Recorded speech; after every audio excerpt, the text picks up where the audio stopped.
convenevoli formulaici, genetriaci, ricorrenze, commemorazioni, rilevamenti demoscopici e musica per voi. La verità è che sono cattivo, ma questo cambierà. Io cambierò. È l'ultima volta che faccio cose come questa. Metto la testa a posto, vado avanti, rigo dritto, scelgo la vita. Già adesso non vedo l'ora. Diventerò esattamente come voi. Il lavoro, la famiglia, il maxi televisore del cazzo, la lavatrice, la macchina, il CD e l'apriscatole elettrico. Buona salute, colesterolo basso, polizza vita, mutuo, prima casa, moda casual, valigie, salotto di 3 pezzi, fai da te, telequiz, schifezze nella pancia, figli, a spasso del parco, orario d'ufficio, bravo a golf, l'auto lavata, tanti maglioni, Natale in famiglia, pensione privata, esenzione fiscale, tirando avanti, lontano dai guai, in attesa del giorno in cui morirai. Lo vedete? Lo vedete? Vediamo se lo giro.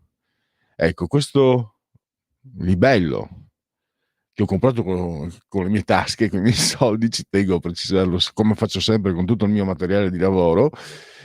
E si vede che noi friulani siamo buoni solo a lavorare. È un libro al quale tengo moltissimo, moltissimo. Ed è un libro che presenteremo nella seconda parte di Oltre la pagina. Questo è Che giorno è, ma ci tenevo tanto. Lo faremo con il professor Eugenio Capozzi, anzi lo faremo alle 13.35 nella prima parte. È un libro che pubblica le lettere inedite di Pierpaolo Pasolini a Maria Seccardi. Allora, chi mi conosce lo sa, sono da tantissimi anni naturalmente un appassionato, nel mio piccolo anche lettore di Pasolini, siamo in tanti per fortuna, ma qui c'è una cosa particolare, che Maria Seccardi, che era una giovine, lui era del 22, Maria Seccardi del 29 ed è morta 3 anni fa, e per il suo espresso volere non erano state pubblicate volere suo e anche del cugino Nico Naldini. Nico Naldini la cita senza farne il nome in un suo saggio. Lui però non ha, diciamo, non se ne parlava. Maria Seccardi, che è di San Vito, non solo di San Vito il Tagliamento, ma come ho visto dagli indirizzi delle lettere che le indirizzava Pierpaolo da Roma, Fontanis dove sono nato e cresciuto io. Quindi è stato un colpo, è stato un sincronicità junghiana, non lo so che mi ha colpito tantissimo e poi ne parleremo. Ho sbagliato tutto, domani parleremo di questo libro. Ero talmente, l'ho letto 2 volte, scusatemi, comunque avete capito, domani parleremo di questo libro, che ne parleremo con il professor Franco Tabagli del gabinetto VSE. Domani rifarò la scena, che figuraccia che lunedì. Ero assolutamente, chiedo scusa, ma mi ero immerso talmente nella lettura di queste lettere di Pasolini, a parte la questione un po', per carità, campanilistica di questa Maria Seccardi, perché emerge un Pasolini non sorprendente, ma emerge c'è qualcosa di struggente in queste lettere. C'è un Pasolini che vorrebbe ma non può. A un certo punto Pasolini le spiega con durezza, con crudezza, spiega a Maria, che poi si laureerà, diventerà maestra, anche lui era maestro, spiega perché non può, spiega la sua omosessualità con la sua lucidità spietata. Lui le dice: io non posso amarti, perché per me amare una donna è inconcepibile, perché lui lo spiega col complesso edipico di Freud, no? Lui dice: io da ragazzo, fin da ragazzo, volevo fare l'amore con mia madre, ma l'incesto è un peccato e quindi non posso fare l'amore con una donna. Le confessa addirittura di essere andato con una prostituta per vedere cosa provava e di non aver provato niente. E Maria Seccardi, che non a caso aveva comunque attirato Pierpaolo Pasolini, che l'ha anche baciata, quindi per lui lo si sente dalle lettere, era una persona importante, rispondente. Lei non si scandalizza perché lui le dice di essere omosessuale, penso l'avesse anche capito. si scandalizza perché è andato con una prostituta, perché secondo lei non era il modo migliore per scoprire il sesso, insomma la sessualità. E poi sono riportate anche le lettere di lei, poi è riportato anche un suo commento da un suo diario che ha una fine secca. Lei spiega quando interrompe il rapporto con Pierpaolo Pasolini, epistolare, perché appunto lui a Roma, lei andò a insegnare a non so se a Sesto Reghena, comunque dalle mie parti, sempre lì vicino, perché poi si sposa e ha la figlia, e la figlia ha messo a disposizione della casa editrice e del gabinetto VSA queste lettere. Ormai che c'era non potevo finire di parlarne, quindi sappiatelo cosa vi aspetta domani, sappiate cosa vi aspetta domani.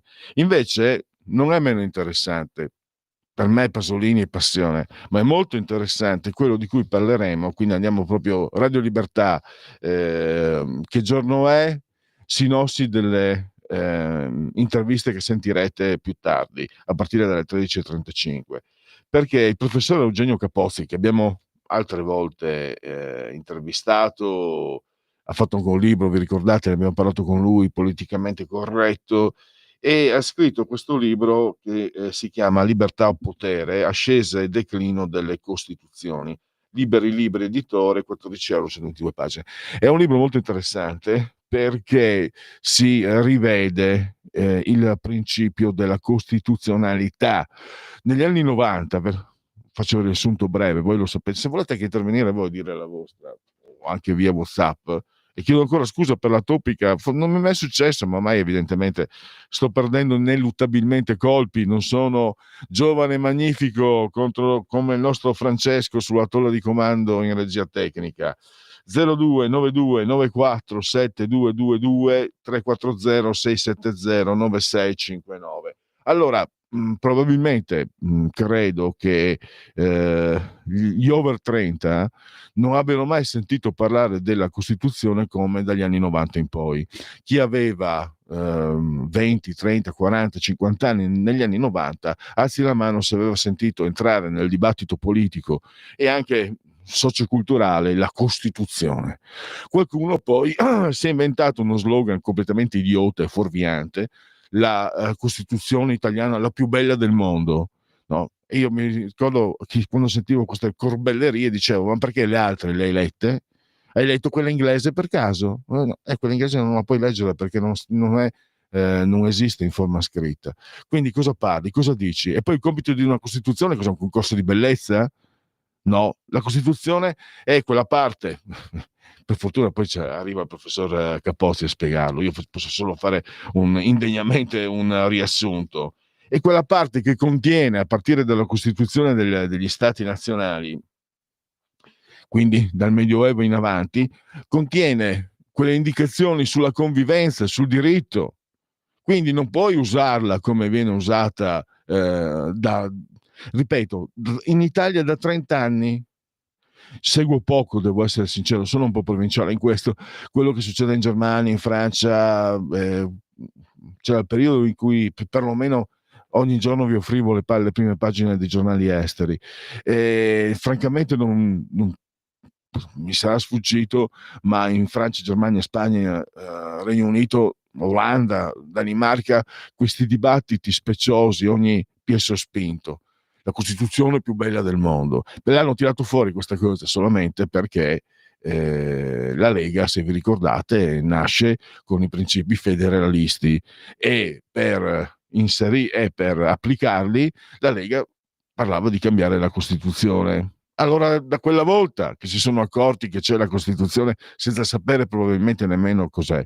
Io non so cos'è, l'ho studiata, non saprei dirvi che cos'è. Io so che è molto indecifrabile, enigmatica. Cosa vuol dire l'articolo 1 fondata sul lavoro? Cosa vuol dire? E allora chi non lavora non ha nulla a che vedere con i bambini, i ragazzini, gli anziani, i malati che non lavorano, non c'entrano? Cosa vuol dire fondata sul lavoro? Cos'è questa locuzione tipicamente socialista? Ma l'hanno messa perché è figlio di compromessi. Nessuno si permetterà mai di dire io non mi permetterò mai di dire che erano degli imbecilli quelli che l'hanno scritta, anzi tutt'altro, l'hanno scritta pensatori di prim'ordine, però non venitemi a dire che non ci sono parti, anzi quasi tutte le parti di questa Costituzione. Anche mi ricordo appena arrivato con Giulio Cainarca mi mise a studiare la Costituzione, perché avevo 2 ore al giorno di programma regionale, se vi ricordate, il primo anno, se seguivo le regioni, proprio perché si parlava della devolution, no? E anche l'articolo 119, cioè, se tu lo interpreti così com'è, prendi e fai, ti tieni i soldi, è scritto così, basta. No, non lo puoi fare, giustamente, perché non può essere un semaforo acceso e spento, ci devono essere tutta una serie poi di riflessioni sui diritti, ma non ti aiuta in questo la Costituzione. E nel momento in cui dici non si può toccare la Costituzione, dici una corbelleria, perché non è la Costituzione da toccare, ma i processi che vanno a formare una determinata forma, a formare una determinata organizzazione di governo o quant'altro. Pellegrini, chi ti credi di essere? fermati. Però no, quello che ho detto non, siccome ho studiato, insomma, ho rimesso insieme un po' i cocci, i pezzi, eccetera, anche delle mie reminiscenze sulla Costituzione, eccetera, per quello che ha scritto il professor Capozzi, queste cose io poi ci rimugino sopra. Non dovrei farlo, non è il mio compito, però ogni tanto succede, magari con amici, anche colleghi, eccetera, sempre meno, devo dire la verità, perché si sta anche inflazionando la parola. Se tu gliela lasci in mano a un comico l'inflazione, e sì, la Costituzione, le inflazioni chiaramente diventa una cosa buffa, ridicola, non la concepisci, non la vedi, non ne puoi discutere, e tant'è. Allora, è vero, è fondata sul lavoro dei padani, scrive Gian da Brescia, e te pareva, ecco il vecchio cuore padano. Sai Gian, sai cosa ho paura, Gian? Che è da tanti anni che mi è venuto il dubbio che noi padani siamo buoni solo a lavorare. Prova a pensarci, non abbiamo, non so, qui in Lombardia le cose funzionano nonostante difficoltà e problemi che vengono anche dall'esterno, quindi giù il cappello davanti ai lombardi e ai milanesi. Ho paura che noi tutti insieme siamo buoni solo a quello, a lavorare. Se partiamo, secondo me Gian da Brescia, se partiamo dal principio che siamo buoni solo a lavorare e quindi cominciamo a muovere i primi passi, forse andiamo verso una direzione. Altrimenti, se pensiamo altre cose, siamo fuori dalla direzione giusta. Allora, ti rispondo con Soran comunque. Lo scopo dell'uomo è farsi carico della sofferenza di Dio, almeno dopo il cristianesimo. Soran. Poi, chiedo scusa per tutte queste mie chiacchiere, andiamo a presentare anche il secondo ospite oltre la pagina, con Maurizio Tortorella, e lì parliamo di geopolitica, di politica internazionale, perché lui lo spiega, Maurizio, un bel articolo su Panorama uscito mercoledì 19 e in edicola fino a dopodomani. Agli europei quel modo brutale, anche io ho visto, mi è sembrato di percepire che anche chi ha simpatia per Putin e per Trump non sia rimasto, cioè il modo in cui Trump ha trattato Zelensky, io ho l'impressione che non abbia suscitato grande approvazione anche in chi approva Trump e Putin, e anche perché erano in due che menavano uno.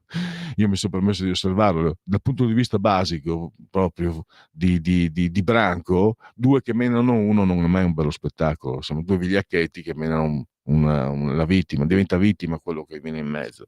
In realtà c'è un motivo: se è stato così brutale, cioè non dimentichiamoci che Trump comunque non è un animale selvatico, non è cresciuto nella savana, e quindi non abbia una preparazione, non si è abituato a confrontarsi con i pezzi grossi. Lui stesso è un pezzo grosso, anche ex ante essere alla Casa Bianca. per convincere Putin che può fidarsi di lui. Cioè, era come quello che fa i regali al bambino per portarsi a letto la mamma. È un po' così, un po' osè come esempio. Però questo è l'obiettivo di Trump, no? Che sta cercando di applicare la politica di Kissinger, la politica della diplomazia del ping pong, primi anni 70, stringendo i legami con la Cina, evitando che la Cina sostenesse, per evitare che la Cina si mettesse a sostenere la Russia. Ed è quello il disastro, non è la prima volta che ne parliamo. Quello di cui ha paura Trump, ma paura veramente, una dannata paura, per usare un linguaggio un po' così, è che il saldarsi tra Cina e Russia non solo ha delle conseguenze di tipo economico, ma anche delle conseguenze di tipo militare. Cioè significa, per esempio, già la marina cinese ha superato per numero di navi da guerra quella statunitense, 370 contro 296. In più il saldarsi di Cina e Russia fa entrare in gioco anche la deterrenza nucleare, perché la Russia ha 4.380 testate, la Cina ne avrebbe solo 500 contro le 3.700 degli USA, che però possono essere di più perché ci sono quelle dormienti, eccetera. È un discorso tecnico che adesso nemmeno ricordo, ma comunque fino adesso, se facciamo Cina contro Stati Uniti, con la deterrenza nucleare vincono sempre gli Stati Uniti. Se Cina e Russia si mettono insieme, no. Quindi figuratevi, questo è già un aspetto fondamentale. E poi ci sono tanti altri, per esempio il fatto che la Russia abbia venduto il suo gas alla Cina a un prezzo credo quasi la metà rispetto a quello a cui lo vendeva l'Europa. Quindi per dirvi come si sono sostenuti. Tutto nasce il 4 febbraio 2022, era 20 giorni prima dell'invasione all'Ucraina. Ufficialmente era stato invitato Putin per i giochi invernali, ve lo ricorderete, e lì firmarono anche, ci fu una dichiarazione finale congiunta, non fu resa nota per intera, ma in questa dichiarazione si condannava il tentativo degli Stati Uniti di minare la stabilità strategica mondiale. E a me dispiace, perché ho anche degli amici che hanno idee opposte alle mie, su persone in gamba intelligenti, più intelligenti di me, più preparate di me, però da Biden non me lo puoi difendere. Biden ha fatto dei disastri enormi, mi permetto di dirlo, ma anche Biden non era un cretino, però evidentemente dal punto di vista della politica strategica, perché cominciava già con Obama Bin Laden, Barack Obama, scusate, è un lapsus probabilmente che è questo freudiano, è lì che è cominciato un certo tipo di comportamento nella politica estera statunitense che andava in un'altra direzione, in un altro piano. Il cambio degli equilibri mondiali ha rivelato queste scelte molto molto negative e si è lasciato che Putin vi ricordate, no? Biden aveva focalizzato tutto contro la Russia, son on the beach, cioè un capo di Stato che dà del figlio di puttana a un altro capo di Stato, per quanto possa essere autocrate, ci stiamo scherzando, ma neanche nel peggior bar di Caracas vedi queste cose. E invece lo ha fatto, no? Perché il nemico era Putin. Morale della favola, l'ho fatto diventare talmente tanto nemico che l'ho spinto nelle braccia di Xi Jinping, e questo ha le sue conseguenze. Allora, 12:57 simultanea con Radio Libertà, questo è che giorno è, poi vi ho fatto la presentazione, la sinossi, vi ho presentato la sinossi delle interviste che ascolterete, inoltre la pagina più tardi. Vi comunico che c'è stato un avvicendamento tra Francesco e il ritorno di Andrea. Grazie naturalmente anche a te per la tua presenza, indispensabile, perché posso dirlo a mio discapito, un Mona che si mette come direbbe Nereo Rocco parlando di calcio. Tu eri tifoso della Roma anche tu? No, Nereo Rocco non ha allenato. Nereo Rocco diceva Mona, non stava a fare il Mona. Allora, un Mona che parla al microfono, te lo trovi sempre. Uno che sappia gestire i mixer e tutto il resto, perché poi lo sapete ormai da anni. Questa è una radiovisione e chi si abbona a Radio Libertà campa oltre 100 anni. Ecco, per questo rivolgo un saluto forte, forte, forte alla signora Adriana Angela, alla signora Carmela e alla signora Clotilde. Quindi i tecnici nostri, oltre a rispondere alle telefonate, oltre a seguire, oltre a aprire il cancello, e devono anche preoccuparsi della messa in onda, devono preoccuparsi che le didascalie siano giuste. Certe volte succede che poi mi sembra anche dovete occuparvi, Andrea, del YouTube, anche Instagram mi sembra, Facebook, no, Instagram no, Facebook. Quindi io lo dico, forse è un'esagerazione di esercizio di modestia, ma un Mona che parla dietro il microfono lo trovi sempre, uno che sappia gestire tutte quelle apparecchiature no, perché c'è proprio bisogno di esercizio. Quindi grazie ad Andresco, avevo cominciato i convenevoli formulaici, mi comunicano che la commissione interna ha stabilito che la temperatura è di 24,7 gradi centigradi sopra lo zero interna, 14,7 invece esterna, 70% l'umidità, i millibar sono 1013,9 per la pressione. Vi ricordo i supporti dai quali seguirci: Twitch, social di ultima generazione, la Radio DAB, l'applicazione iOS e Android per seguirci ovunque voi siate con i vostri cellulari sulla crosta terrestre. Alexa, accendi Radio Libertà, passaparola, ve ne saremo riconoscenti. Il sito radiolibertà.net e poi il profilo Facebook, dove troverete ogni notte che il cielo manda in terra le sinossi delle interviste che ascolterete inoltre la pagina. Di quel che c'è mi sembra non manchi nulla. 13 in punto, quindi ho messo lì la musica per voi, poi vi dico, partiamo già con la prima musica per voi, perché ci saranno anche i sondaggetti, i rilevamenti demoscopici e la musica per voi che avevo scritto da qualche parte. Oggi è una giornata, un lunedì un po' così. Steve Wonder alla grande, Steve Wonder alla grande.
Dal produttore al consumatore, Sicorbet produce impianti d'allarme per casa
Dal produttore al consumatore, Sicorbet produce impianti d'allarme per case, negozi, uffici e capannoni e oggi ti presenta Dialogos, l'unico antifurto senza fili che ti permette di rimanere in casa d'allarme inserito e a finestre aperte. Sicorbet offre l'impianto d'allarme senza fili a partire da €950 con 2 anni di garanzia integrale. Telefonate subito al numero 348 71 59 492 per conoscere Dialogos e alle prime 5 telefonate il combinatore telefonico è in regalo.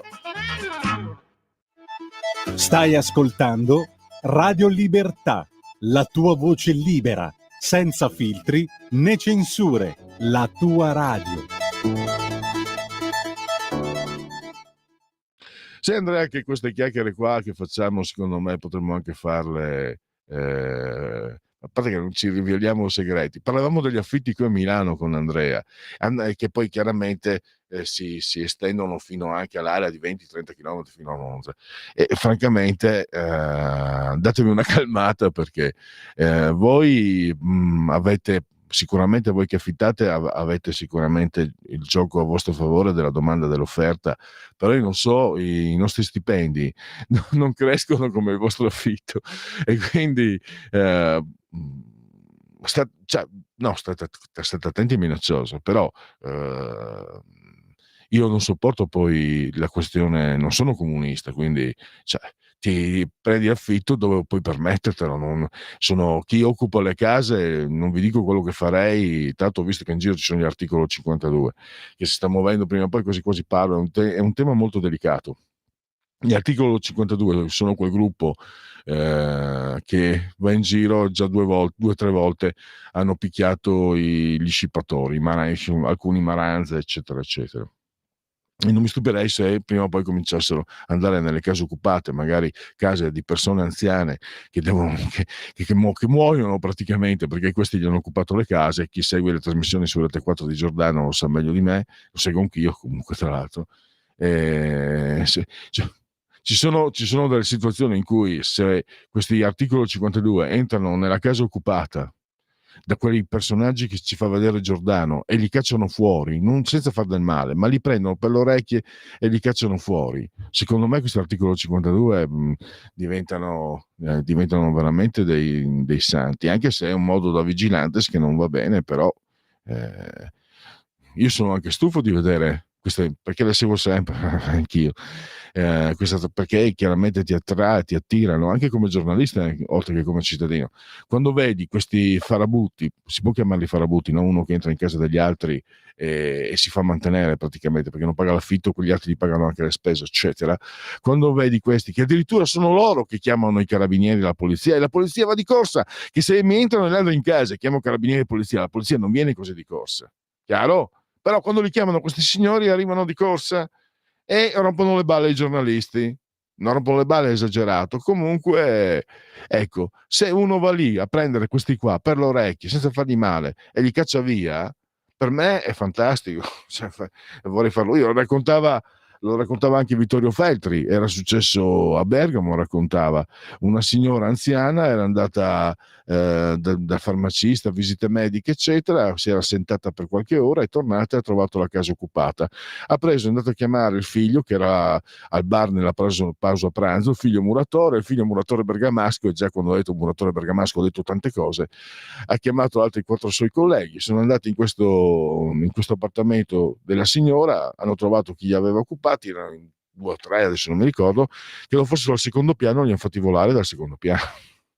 Nessuno ha detto niente, nessuno ha fatto scandalo, nessuno ha pensato di fare la Salis della situazione che difende chi occupa le case. Allora, andiamo con genetriaci, ricorrenze e commemorazioni del 4° giorno di Germinale, mese del calendario repubblicano. Per tutti è un lunes 24 marzo, anno domini 2025, che dir si voglia. Andrea, è il genetriaco di Romolo e Remo. Roma. Poi si sono accoppati l'uno con l'altro, per quello dell'altro discorso. E poi Caino e Abele, vedete, amore fraterno. Poi un importante teologo, vale a dire Antonio Rosmini, adorare, tacere, godere. credo che ci sia la sua insegnarsi in seminario a Stresa, credo poi, ma lui non era di Stresa. Poi abbiamo un grande Luigi Einaudi. La libertà economica è la condizione necessaria della libertà politica.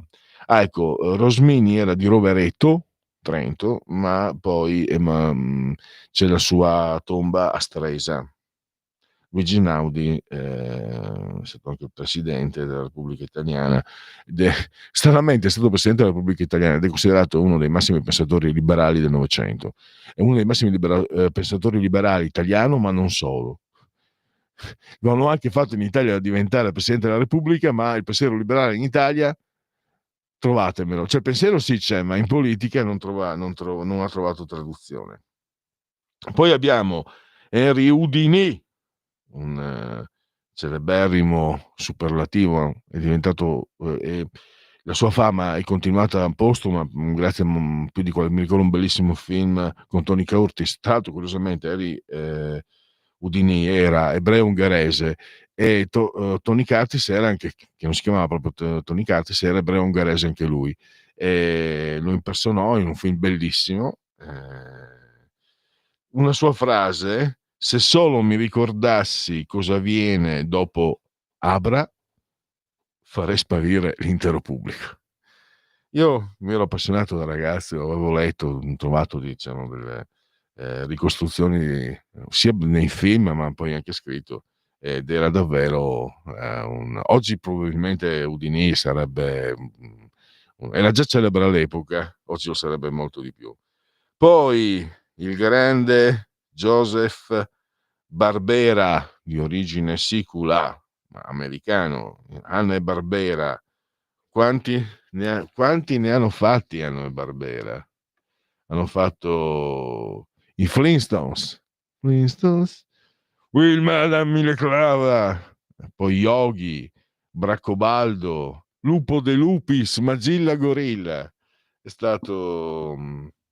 Lui ha raccontato che la sua fortuna è stata quella di non essere preso da Walt Disney. Aveva fatto vedere dei suoi lavori non so se a Walt Disney direttamente o a un funzionario della Disney, non si sono più fatti vivi, e poi insieme a Danna e a un terzo componente che non ricordo, anche perché tutti indicano sempre Hanna-Barbera, ha dato il via alla fine degli anni 50 a quella sequela incredibile di personaggi che hanno fatto compagnia a tanti bambini e ragazzini di non so quante generazioni, perché li cominciavi a vedere a 5-6 anni, ma anche a 14-15, insomma. Poi ce n'è uno che non c'entra, non è suo, non è di Hanna-Barbera. Io ce n'è uno che ancora adesso, quando mi metto lì, metto a guardare la Pantera Rosa, Pink Panther. Pink Panther è un capolavoro, non mi vergogno, vecchio come sono, a guardare ogni tanto o i DVD. Se no è più pratico con YouTube, metto lì, metto a guardare Pink Panther, ma io anche la mia compagna, cioè, e sono dei capolavori. Anche i Flintstones sono simpatici, ma Pink Panther sono i capolavori. E poi a proposito di capolavori, secondo me il Mistero Buffo lo è, ed è il Dario Fo. Un Varesotto, anche lui, si parlava con Marco Pinti l'altra settimana. Mi ricordo le polemiche qui in radio appena arrivato, perché io dicevo: guardate che avrà vinto il Nobel perché è di sinistra, ma se voi aveste letto Dario Fo capireste che ha vinto il Nobel perché effettivamente è stato un ingegno antipatico come non so cosa, soprattutto quando parlava di politica, ma poi lo vedevi che era antipatico, spocchioso, ma genio assoluto. Io ho avuto la fortuna di leggere il Mistero Buffo mentre stavo preparando un esame universitario, quindi mi stavo esercitando con la meglio, non la meglio gioventù, la meglio narrativa del XX secolo, da Gadda, Borgese, non so quanti altri ancora, Umberto Eco, eccetera. Ed era sbalorditivo. Io il Mistero Buffo me lo sono letto in quel periodo, perché quando cominci a leggere come il ciliegio, non fai più a meno, cioè si crea un sistema quasi di endorfine mentali, devi leggere, leggere, leggere, leggere. E io sono rimasto sbalordito dalla qualità di Mistero Buffo, perché mi ci sono accostato come se fosse un testo teatrale o poco più. Ha fatto delle ricostruzioni filologiche, era così geniale Dario Fo che nel Mistero Buffo ci sono ricostruzioni filologiche che si è inventato lui e altre che invece sono vere, che non sanno però, quella volta non c'era internet, non sanno come abbia fatto a ricostruire le parole, il linguaggio, il Gramlò. Allora, poi non ho mai votato e mai voterò e mai voterei per i partiti da lui sostenuti, quello è un altro discorso. Steve McQueen, eccolo qua, un mito, quasi quasi. Cosa volete che vi faccia sentire Coca-Cola? Ah no, Una vita al mare, cos'era quella di Vasco Rossi? Non sarò mai l'attore che vorrei essere, ma sono un buon attore. Comunque ho avuto una nomination, anche se 0 Oscar. Poi ho avuto la fortuna di vederlo giocare dal vivo, anche se aveva più di 30 anni ormai. Ma allora, noi possiamo fare una guerra? No, possiamo sul calcio, possiamo parlare di calcio. Probabilmente il più grande libero della storia del calcio è stato Franz Beckenbauer. Se uno mi dice che il più grande libero è stato Franco Baresi, io non riesco neanche a dargli torto, perché ho visto giocare Franco Baresi anche dal vivo, immenso, immenso. Qualcuno ha detto, ma lì forse c'era un po' di interismo, Daniel Passarella, comunque libero campione del mondo, per molti Gaetano Scirea. Per me, per il mio gusto personale, non c'entra, quelli che ho citato erano come liberi più forti di lui, ma per come l'ho visto giocare io, Rud Kroll, che tra l'altro originariamente non era un libero, arrivò trentenne al Napoli e svolse quel ruolo. Io non ho mai visto uno spettacolo di tanta classe, di tanta qualità, di tanta splendore calcistico come in quel giocatore lì, che so essere ancora molto amato dai napoletani, quindi così mi risulta. So che quando va a Napoli sono ancora che se lo ricordano, lo adorano. C'era un preparatore, non so se era Carmando, un altro, che raccontava nelle interviste come, nonostante Ruud Krol veniva dall'Olanda, quella di Cruyff, la nazionale più forte di tutti i tempi probabilmente, o quasi, e raccontava come lui si curasse da solo le proprie scarpe, se le imbulonasse, se le ingrassasse, no? Mettesse eccetera eccetera, proprio da artigiano, nonostante fosse un super. Poi abbiamo Nick Lowe, e siamo nel rock.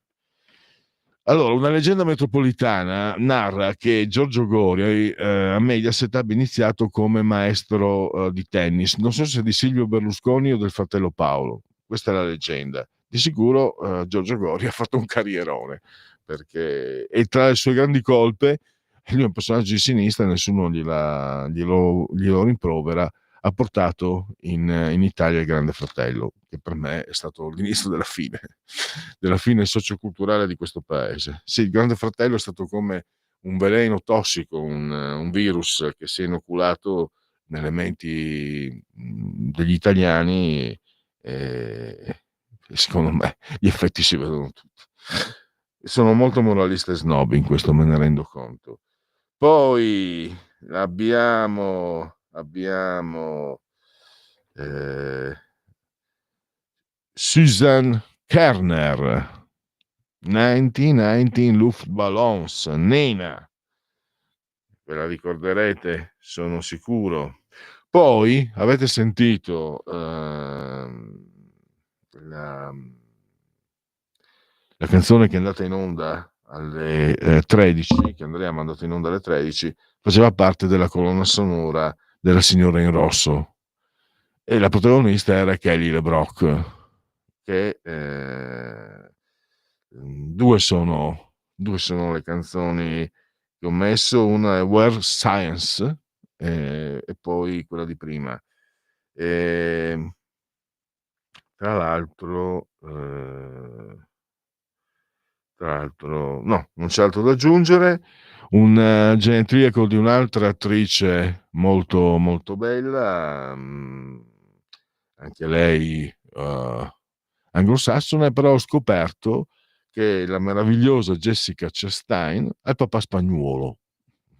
Quindi, nonostante sembri un irlandese puro sangue con quei meravigliosi capelli rossi, è il papà spagnuolo. Tra l'altro si è sposata, credo, con un nobilomus, un nobile che è un veneto, e si è sposata a vicino a Treviso. Non so se l'ho anche scritto, ma l'ho scritto male, quindi non riesco a leggere. Comunque, in un paese vicino a Treviso ci sono stati questi sposalizi molto eh, mh, importanti. Allora, la proposta musicale la facciamo scegliere. ehm, non s- mettiamo Will Science,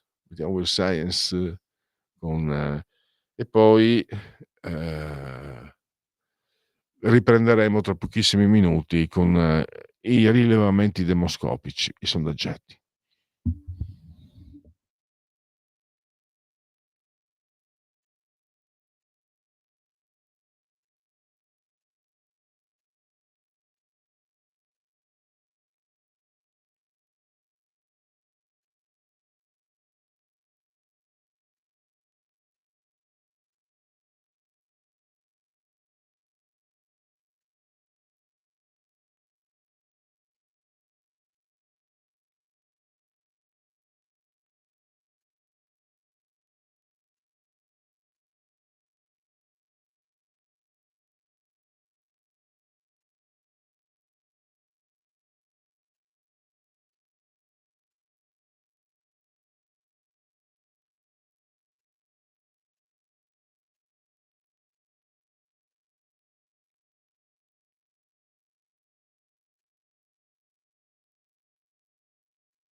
Ehi tu, non trovi più il segnale di Radio Libertà sulla tua radio DAB? Non disperarti, risintonizza. Sì, ma come? È facile, tasto menu, poi scegli il tasto corrispondente alla ricerca automatica dei canali, attendi qualche minuto e tutte le stazioni DAB della tua zona saranno disponibili. Ancora in diretta per i rilevamenti demoscopici, ovvero sia i sondaggetti, e andiamo oggi come ogni lunedì con termometro politico e abbiamo Fratelli d'Italia 29,1, PD 22,1, invece i 5 Stelle sono 11,9, Forza Italia 8,7, Lega 8,7, AVS Alleanza Sinistra Verdi, chiedo scusa, destra-sinistra, Sinistra Verdi 6,4, Calenda 3 e Renzi 2,3. Van der Leyen ha detto che per finanziare Rearm Europe vuole trasformare i risparmi privati in investimenti necessari. Alla fine proprio te la fanno davanti agli occhi. Grazie, mi era sfuggito.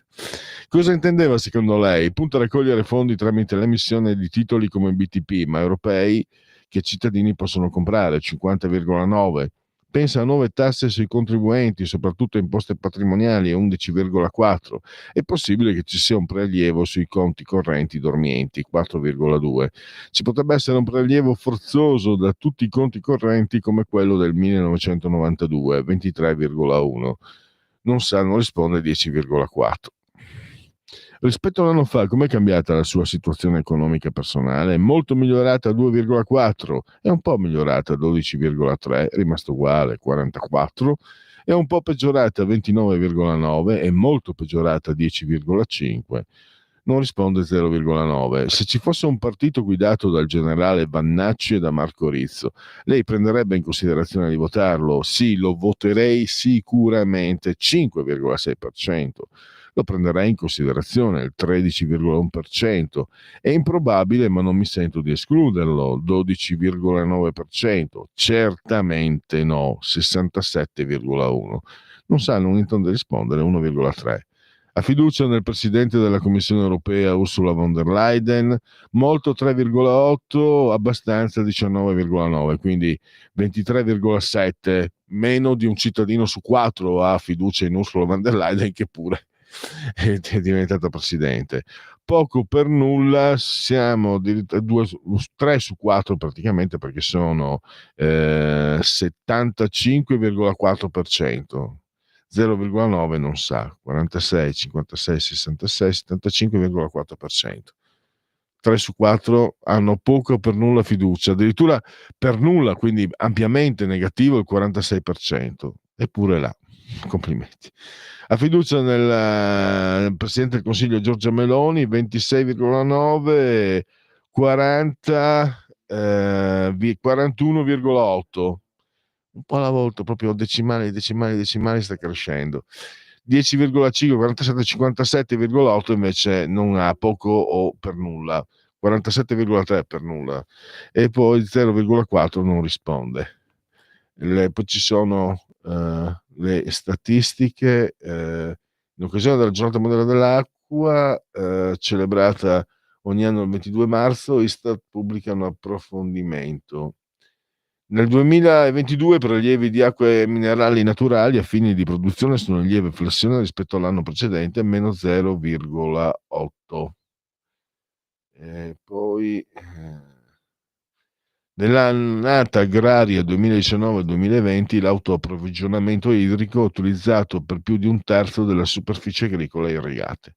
Va bene, allora chiudiamo, non so se c'è condivisione, la togliamo, togliamola pure, perché non ci sono altri sondaggetti.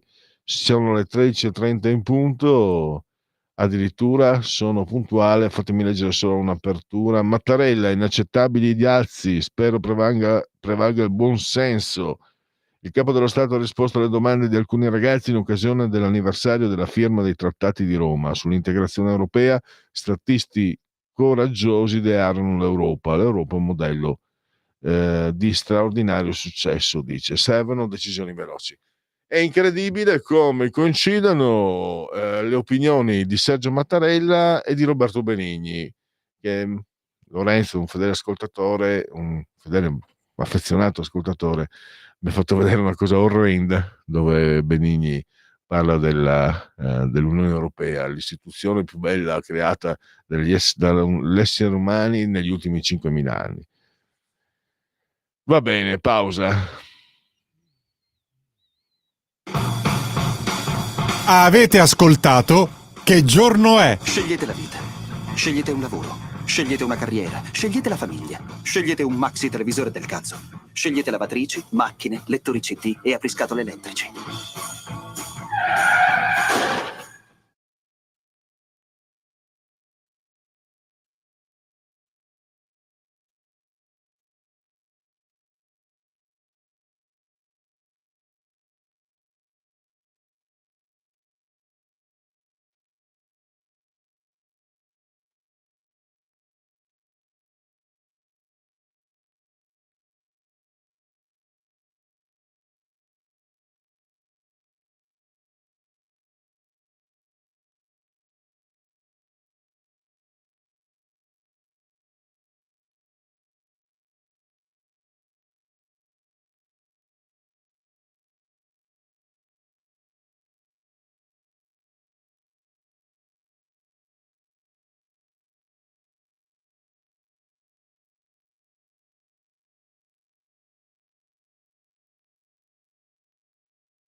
Stai ascoltando Radio Libertà. la tua voce libera, senza filtri né censura. La tua radio.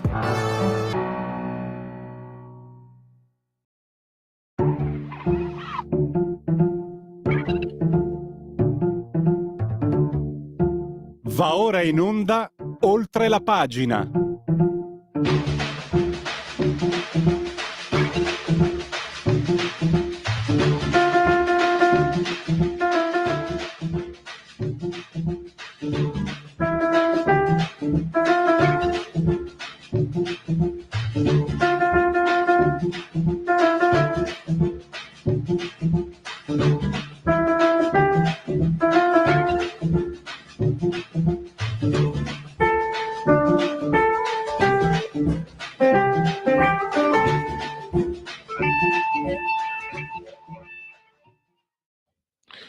Allora, iniziamo oltre la pagina, quindi lasciamo che giorno è e lo iniziamo la settimana con un ospite molto importante, con un argomento molto importante, il professor Eugenio Capozzi, e parleremo del suo libro Libertà o potere, ascesa e declino delle Costituzioni. Liberi editori, 14 euro, 122 pagine. Il libro sarà presentato anche domani a Palazzo Madama alle 16, dagli ospiti anche il nostro, viene da dire, Corrado Ocone, che abbiamo spesso, dottor Ocone, che abbiamo spesso ospite. Intanto, professore, bentornato e grazie per essere ai nostri microfoni. Buongiorno, grazie a voi. Allora, questo libro è importante, l'argomento è importante perché a partire, dicevo professore, io ho una certa età, no? Sono un boomer, fino agli anni 90, metà, Come chi seconda la metà sente. Come me. Ecco, allora lei può confermare o meno, fino a metà fine degli anni 90, la Costituzione era quasi, non dico un oggetto misterioso, ma era là e soprattutto non entrava mai nel dibattito politico. E invece negli ultimi 25 anni se ne sente parlare spesso, forse anche inflazionata, forse spesso anche a sproposito. Io non sono un esperto, uno studioso come lei, però quando ho sentito la prima volta la Costituzione più bella del mondo mi sono cadute le braccia. Primo perché la Costituzione non partecipa ai concorsi di bellezza, secondo perché vorrei che chi lo dice avesse letto le altre, ma a malapena ha letto quella italiana. La Costituzione italiana, a mio avviso come cittadino, l'ho studiata, l'ho letta, quello sì, certe volte ha degli aspetti anche che vanno interpretati, anzi quasi sempre deve essere interpretata, quindi non è poi così diretta. Di conseguenza mi sembra che lei punti un po' il dito contro questo modo di adoperare la Costituzione, non tanto la Costituzione in sé, che tradisce quello che dovrebbe essere il costituzionalismo, cioè quel pensiero che prende l'abbrivio con lo Stato moderno dopo il Medioevo e che governa, diciamo, i diritti, governa la convivenza dei cittadini. Ho fatto un'introduzione la migliore che è possibile con i miei mezzi, professore. Allora, a lei la parola per parlare ai nostri ascoltatori del suo libro e del costituzionalismo, e poi magari anche un cenno all'incontro di domani al Senato. A lei la parola. Grazie. Innanzitutto, come lei giustamente dice, si è sviluppata in Italia una idolatria della Costituzione come se fosse una sorta di testo sacro. Ovviamente nessuna Costituzione è di per sé un testo sacro, è un documento che risulta da una discussione, da un processo storico, e il suo aspetto importante non è quello politico, ma quanto in una Costituzione scritta viene custodito, se viene custodito, lo spirito del costituzionalismo così come si è formato nell'Occidente. In che cosa consiste questo spirito?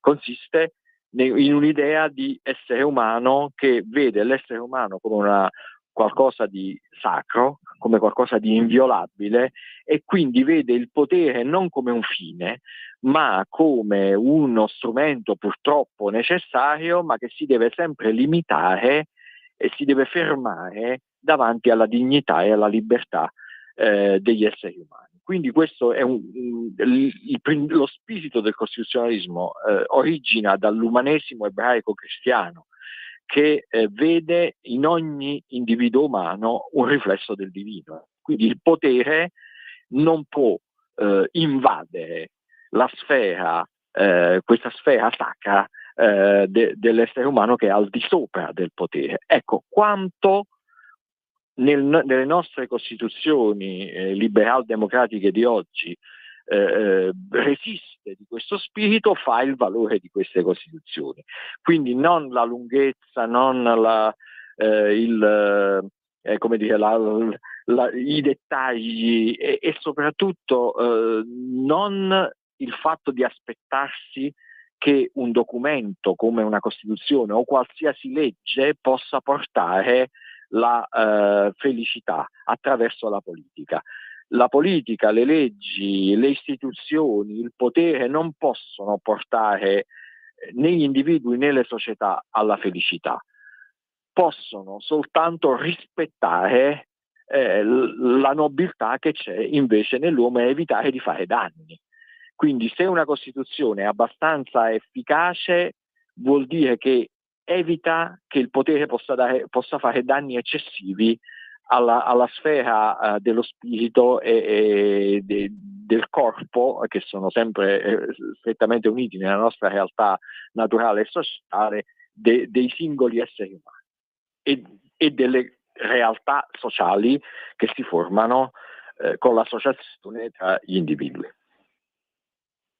Questa è la prima, diciamo, considerazione importante da fare. Perché uno, professore, quello che è noto, anche come giornalista, che a un certo punto, ma lo ha già detto lei, ma ci ritorno, la sacralità. L'ha detto adesso ci sono quelli di ultima generazione, quando parlano di clima, l'ha detto la scienza, l'ha detto la Costituzione. Eppure mi sembra, proprio in base a quello che ha detto lei, che la Costituzione dovrebbe essere allora qualcosa che non si può cambiare a seconda di come ci si alza la mattina, ma che non può essere concepito come le tavole della legge, perché la società di oggi non sono quelle di 50, 100, 300 anni fa. Lei ha detto la parola giusta, le tavole della legge, quelle di Mosè sono un caso unico, non si possono riprodurre nella storia più di tanto. Ma allora, intanto libri come il suo, un lavoro anche intellettuale che fa lei, sono molto importanti. Però perché fa così? Perché è faticoso il cammino di chi vorrebbe riportare la discussione sulla Costituzione in termini come quelli che sta proponendo lei, che sarebbero i termini che interessano più di tutto noi cittadini. Poi lasciamo perdere i partiti. È stata la politicizzazione che ha sporcato, che ha rovinato. Sì, a questo proposito mi ricollego a quello che diceva lei prima, il costituzionalismo come scienza moderna legata allo Stato moderno e quindi come modo per mettere al sicuro le libertà dei cittadini nello Stato moderno. Questo ha una sua parte di verità, o perlomeno è una parte del costituzionalismo che noi percepiamo, il costituzionalismo delle costituzioni scritte, delle dichiarazioni dei diritti, dell'esposizione dei diritti di natura, delle grandi rivoluzioni, però noi spesso dimentichiamo che questa è una seconda parte della storia del costituzionalismo. La prima parte è quella della filosofia, del pensiero antico e medievale, del diritto romano e poi nel Medioevo, attraverso i quali si sedimentano dei principi che non sempre e non necessariamente sono tradotti in una legge scritta emanata da un potere legislativo. Infatti il costituzionalismo nasce nel Medioevo e nasce soprattutto in Inghilterra, quando i principi di libertà cominciano a essere difesi sì dalle carte come la Magna Carta, come lo Statuto di Oxford e altri, ma soprattutto sono difesi dai tribunali che perpetuano le consuetudini secondo cui un sovrano non può oltrepassare certi limiti e c'è quasi un senso religioso, anzi c'è sicuramente un senso religioso della regalità. Il re si distingue dal tiranno non solo perché è legittimato da un punto di vista religioso, perché come dire, c'è un potere spirituale che dà adesso legittimità, ma perché si assume la promessa di non oltrepassare i limiti che Dio e la natura pongono al potere. Il potere è un'entità pericolosa. Per poter essere utile alla società deve essere addomesticato e deve avere dei limiti assolutamente invalicabili. Questa idea con l'Europa cristiana e con il costituzionalismo medievale si solidifica. Quando arriva lo Stato moderno, rischia questa idea di essere travolta, perché lo Stato moderno è una forma di potere molto più pericolosa di quelli che erano i tiranni medievali, perché lo Stato moderno, il sovrano assoluto dello Stato moderno si pone in un panorama in cui non esiste più un impero cristiano, in cui tutti gli stati devono lottare tra di loro per sopravvivere come se fossero, diciamo, degli animali nella giungla, e quindi pretende di avere un potere assoluto. Nasce cioè l'assolutismo. Quindi lo Stato moderno è un avversario molto pericoloso di tutti i principi della libertà e del costituzionalismo, e per questo il costituzionalismo si deve reinventare, ed è qui che nascono le costituzioni scritte, i diritti di natura come vengono enunciati dai filosofi come Locke, e poi dalle dichiarazioni come la dichiarazione di indipendenza americana e poi nella rivoluzione francese. Però lo Stato resta sempre incombente come minaccia, anzi negli ultimi secoli diventa ancora più pericoloso, perché da quando nascono le ideologie tendono anche loro a pretendere un potere assoluto per i partiti che le rappresentano, e tendono a volersi impadronire dello Stato per attuare i loro programmi in spregio a qualsiasi tipo di libertà, di separazione, di limitazione dei poteri. Infatti, professore, lei avvisa, che scrive che per le barriere contro l'abuso di potere ci sono, però, no? Ci sono il nomos greco, lo ius romano, la legge ebraica. Quanto abbiamo perso questi strumenti però nel dibattito e nel dialogo, perché si affonda sempre un po', la Costituzione diventa proprio nell'agone politico. Alla fine, la dico in soldoni, professore, quando si parla di Costituzione si entra sempre nel solito gioco, i fascisti e gli antifascisti. Quando, e lo il nomos, lo ius romano, la legge ebraica che lei cita, e che sono la base del pensiero moderno, se penso di poter dire, vengono dimenticate. Come recuperarle? Si spiega proprio in base a quello che dicevo prima. Da quando c'è lo Stato moderno si tende a prefigurare per la politica un potere assoluto. Infatti l'assolutismo illuminato cos'era? Era il potere di quei sovrani che pensavano di poter far stare bene tutta la società grazie ai programmi di riforma amministrativa, giudiziaria, economica che commissionavano ai loro intellettuali. Quindi avevano delle pretese smisurate, pensavano addirittura di poter portare la felicità nella società, e le ideologie poi hanno proseguito in maniera a volte estrema questo programma, tant'è vero che le ideologie totalitarie hanno preteso di costruire l'uomo nuovo, e questa tendenza al potere assoluto e illimitato ha influenzato anche le Costituzioni. Le Costituzioni, a partire dalla Rivoluzione francese, le Costituzioni scritte hanno cominciato ad avere in sé una delega di potere allo Stato, e anzi addirittura essere concepite come dei manifesti, dei veri e propri manifesti politici. E questo è il motivo, per venire alla nostra realtà italiana, per cui tanta gente idolatra la Costituzione del 48. Perché viene idolatrata così tanto, è considerata la più bella del mondo? Chi è che la idolatra così?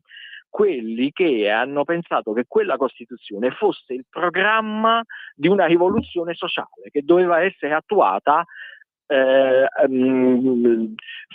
da dei partiti e da delle leggi che attuassero le promesse contenute nella Costituzione. Un grande giurista che fu all'Assemblea Costituente, Piero Calamandrei, retrospettivamente diceva che la sinistra, in particolare i comunisti, avevano barattato la loro partecipazione alla democrazia pluralista, cioè la rinuncia ad una rivoluzione attuale, con la promessa di una rivoluzione futura. Ecco come la sinistra italiana di ispirazione comunista e postcomunista ha sempre visto la Costituzione del 48 come la promessa di una rivoluzione, e invece non è quello l'aspetto importante della Costituzione. Se c'è qualcosa di valido nella Costituzione, sta nella prima parte, nei principi in cui si fanno proprie i diritti naturali dell'uomo, così come erano maturati nei secoli precedenti nella riflessione sul diritto di natura. E invece questo in genere viene trascurato, e si mette in rilievo che secondo la Costituzione, per esempio, bisognerebbe strutturalmente superare la disoccupazione dando lavoro a tutti, come se lo Stato dovesse per dovere assicurare un posto di lavoro a tutti, per fare soltanto un esempio, no? Oppure il diritto alla salute, il diritto alla casa, come se fossero delle promesse da attuare attraverso una sorta di rivoluzione sociale. È un modo distorto di guardare alla funzione che una Costituzione dovrebbe avere. Tra l'altro c'è anche ci sono diversi punti, a parte che approfitterei della presenza Sì. di un professore come lei per chiederle qui a Milano, io non sono immigrato friulveneto, ma qui a Milano dico cosa mi significa. Allora, cosa mi significa l'Italia è una repubblica fondata sul lavoro? Cosa mi Esatto. significa? Se lo guardiamo da un punto di vista filosofico, significa che non è fondata sul privilegio, ma che è fondata su quello che ciascuno riesce a realizzare nella propria vita e che lo Stato e il potere non dovrebbe impedire a lui o a lei di realizzare. Ecco, da un mio punto di vista la vedo così.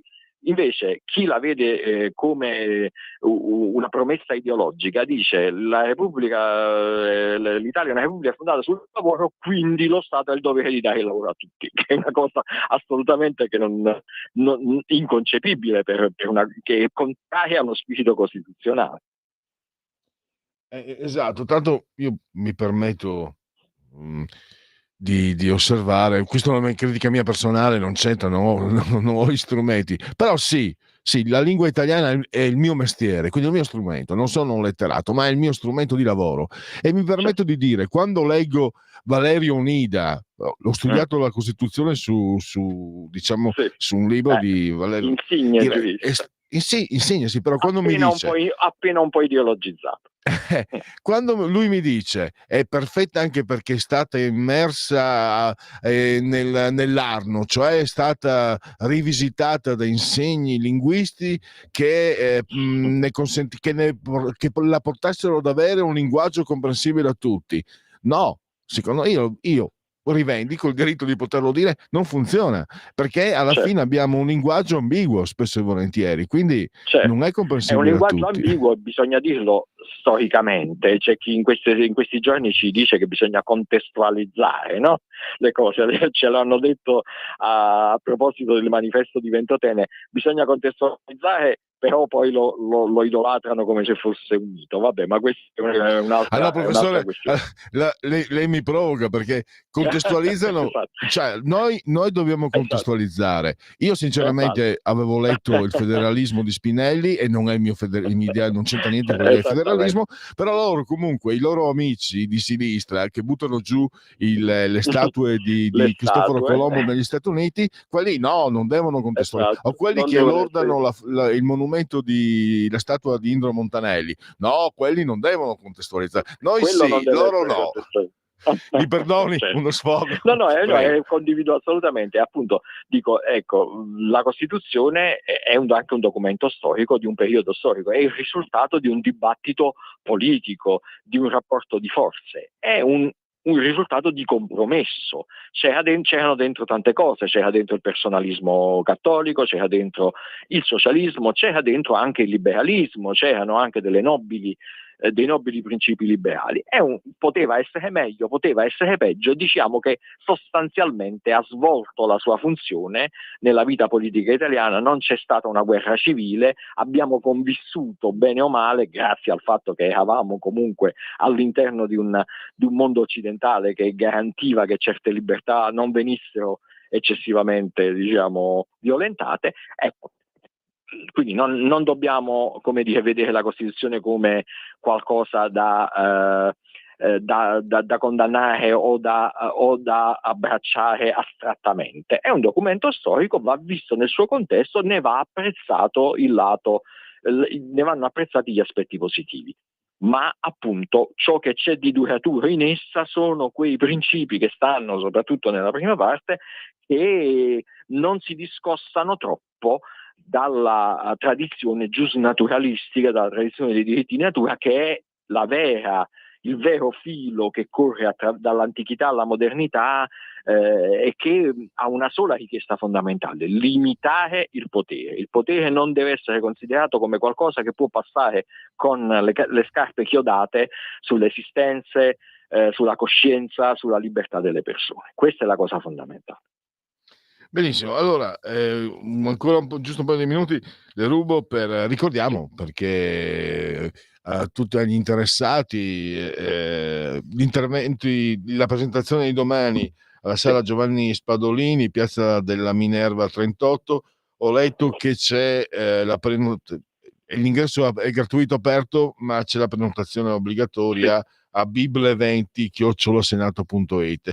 E poi abbiamo abbiamo personalità di lustro come Marcello Pera, Ginevra Cerrina Feroni, e poi Lorenzo Castellani, Francesco Pappalardo, e io cito sempre volentieri, perché è un nostro ospite abituale, Corrado Ocone, verso il quale nutro riconoscenza, perché è sempre disponibile, e anche una grande ammirazione per la sua cultura e per il modo che io che ha anche. assolutamente sottoscrivo e condivido, quindi sono molto contento di avere la sua la partecipazione domani. Allora, alle 16, no? Se non sbaglio, Alle sì, 16, sì. alle 16. Quindi c'è il modo di confrontarsi. E professore, io spero, questa radio, insomma, è una piccola radio, stiamo cercando di dare il nostro contributo. Quanto sarebbe importante se si riuscisse veramente ad avviare un dibattito come quello che state cercando, come quello che si può leggere anche nel suo libro, lo ricordo, Libertà o potere, ascesa e declino delle Costituzioni. Liberi Libri, editore, 14 euro, 122 pagine, quindi si legge anche con una certa agevolezza. Cosa dobbiamo fare anche noi giornalisti, per esempio? No, è una domanda semplice, perché comunque è un argomento complesso che necessita di preparazione, non lo puoi, come dire, è più facile parlare di un question time o di un programma elettorale o cose di questo genere. La Costituzione prevede anche conoscenza. Cosa manca nel dibattito pubblico? Quale porta potremmo cominciare ad aprire, perché si comincia a parlare, come ho sentito lei, per fortuna non siete isolati, c'è un gruppo di persone che io definisco liberali, che parlano della Costituzione nella maniera che io ritengo opportuna e utile per noi cittadini. Ma quali sono le porte chiuse da aprire per provare ad alimentare il dibattito? Io direi fondamentalmente due. Primo, sottolineare che i valori del costituzionalismo vengono prima dello Stato moderno, anzi che hanno dovuto resistere all'assalto dello Stato moderno, dell'assolutismo, delle ideologie. Quindi bisogna conservare la memoria della cultura costituzionale e non guardare per esempio all'antichità e al Medioevo come dei periodi che sono completamente alieni rispetto alla nostra realtà. L'esigenza della libertà rispetto al potere è antica, diceva Madame de Staël, la libertà è antica e la tirannide è moderna. Ecco, questa è una prima cosa che vale la pena di affermare. L'esigenza della libertà è antica quanto l'uomo e la cultura greca, romana, ebraica e cristiana ha costruito faticosamente delle barriere per salvaguardare la libertà. Secondo, quando qualcuno viene a dire che per costruire la felicità della società è necessario aumentare il potere di qualche istituzione, diffidare sempre e invitare gli altri a diffidare. Se qualcuno dice voglio più potere per il tuo bene, ecco, lì c'è sempre o quasi sempre un pericolo, e quindi bisogna drizzare le antenne e stare attenti. Il potere tende sempre a ridurre la libertà, e la libertà si esplica sempre concretamente ponendo dei limiti invalicabili al potere, a qualsiasi tipo di potere politico, economico, sociale, che rischia di calpestare appunto la sfera dei diritti inalienabili, che sono appunto inalienabili perché sono qualcosa a cui non possiamo e non dobbiamo rinunciare mai. Grazie allora, grazie Eugenio Capozzi, e a risentirci presto. Grazie a voi, grazie a lei, arrivederci. Allora togliamo la condivisione. Ecco qua anche Storia del mondo post-occidentale. Io avevo ricordato, insomma, non era l'unico libro quello del politicamente corretto del professor Capozzi, e andiamo ad aggiornarci. Allora, Luca da Brescia: durante la nostra vita ne abbiamo sentite tante, ma nei prossimi 5.000 anni spero che non passino mai di moda i Tolkienese. Quindi il mitico gruppo capitanato da David Byrne, vorrei proporti Luca da Brescia, cadi nel bagnato. Per me il gruppo che amo più di tutti, Io personalmente sono i Joy Division. Se mi chiedete, cioè, è chiaro che ci sono i Rolling Stones, Pink Floyd, ce ne sono, ma qual è il gruppo migliore pop rock del Novecento? Luca, per me sono proprio i Talking Heads, soprattutto i primi 5 album, poi non è che più fatti, a dire la verità. I 4, soprattutto anche il quinto, sono tanta roba, come dicono i giovani d'oggi. Allora, 14, siamo in tempo giusto per l'intervallo e sentiamo la proposta musicale. Allora, alla fine, dopo dico ad Andrea, Luca, come facciamo di solito. Intanto, allora, intervallo. Stai ascoltando Radio Libertà, la tua voce libera, senza filtri né censure, la tua radio.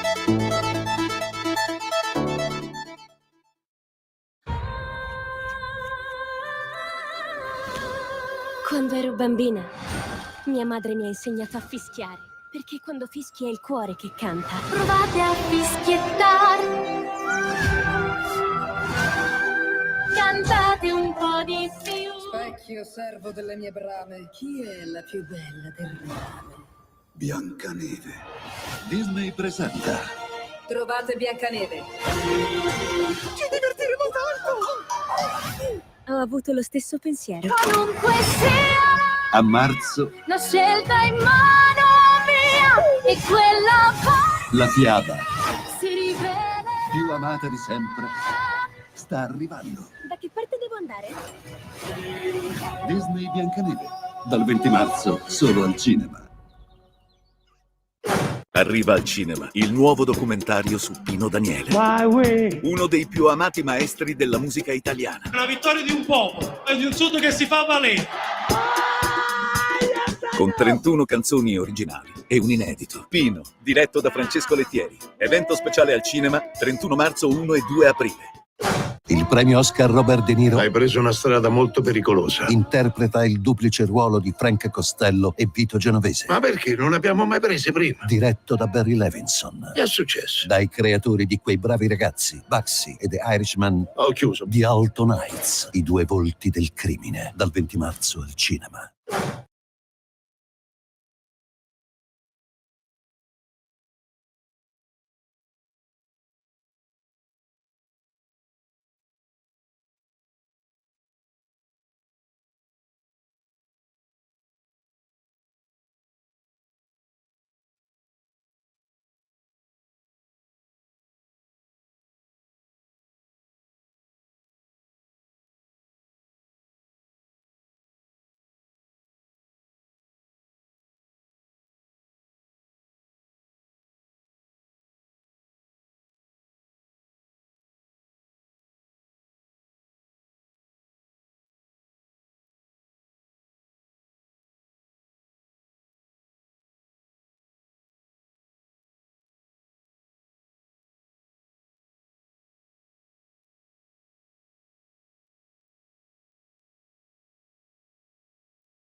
Eccoci sempre in diretta, prima di qui Parlamento, tra poco manderemo, grazie ad Andrea, Francesco Bruzzone. Se voi volete intervenire avete comunque lo spazio per gli interventi telefonici oppure per WhatsApp.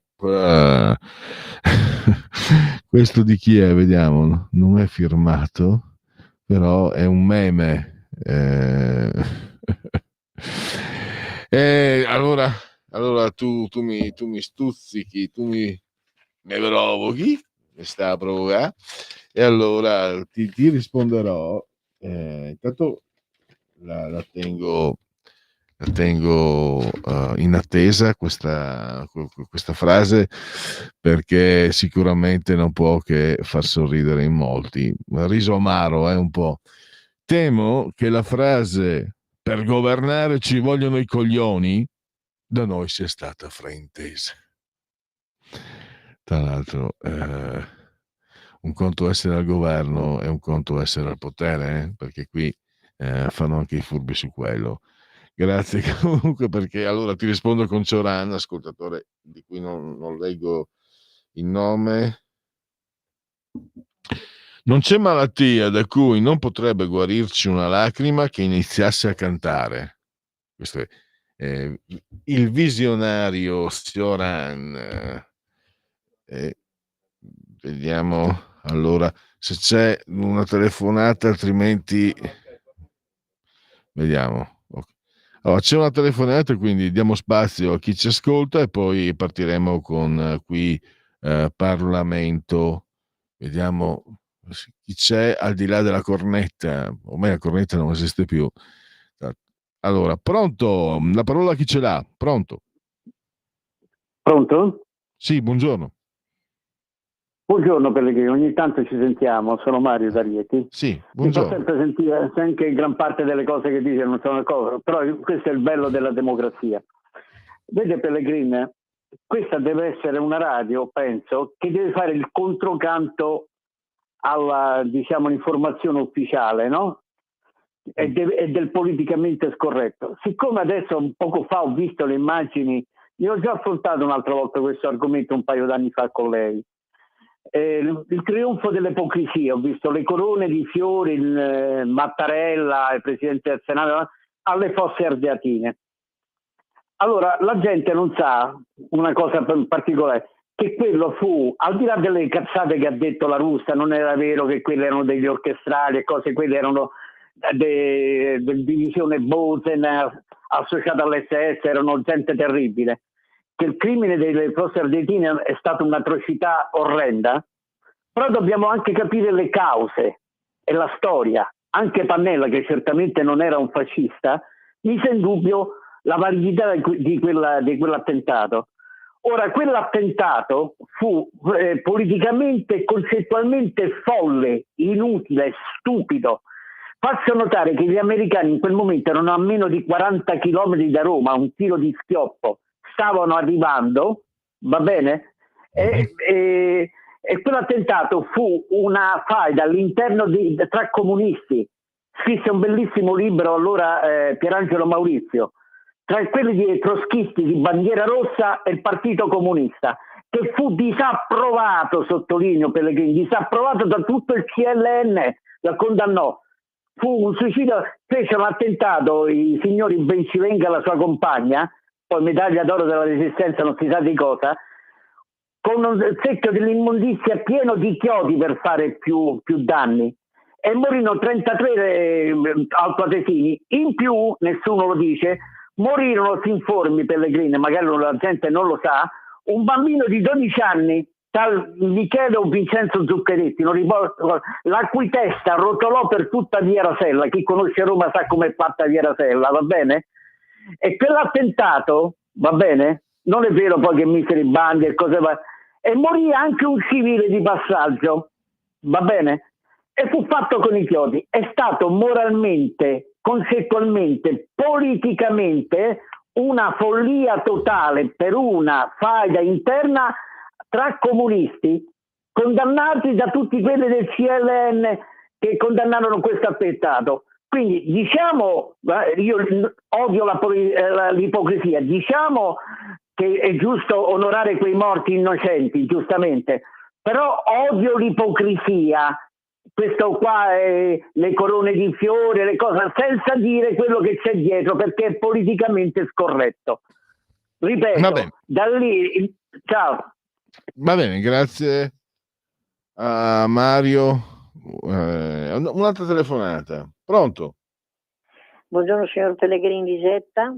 Buongiorno. Oggi, a parte la politica, visto che lei è un tifoso calcistico, volevo dare una notizia anche di musica leggera e di calcio, se non le dispiace. E poi se potete mettermi Montagne Verdi di Marcella, se possibile. E le dico questa notizia, non so, magari lei la sa già.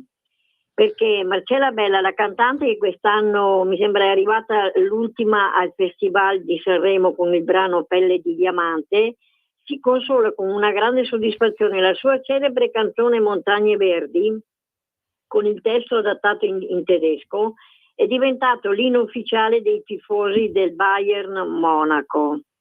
Da cantare e ascoltare, dico io, prima di ogni partita casalinga della squadra bavarese. Grazie a tutti i tifosi di questa grande squadra che fanno rivivere uno dei miei più grandi successi, ha scritto Marcella sui social. Ecco, ripeto, se potete farmela risentire, me ne sarei grata. Va bene, grazie. Anche il Musica per voi è nella prima parte che prevede che giorno è, ma va bene anche nella nostra pagina. Sì, l'avevo letta che era diventato l'inno dei tifosi del Bayern di Monaco. Montagne Verdi risale all'ultima volta che ho visto Sanremo, quindi lo ascolto sempre molto volentieri. È una bellissima canzone, tra l'altro, ma non è a me che deve piacere.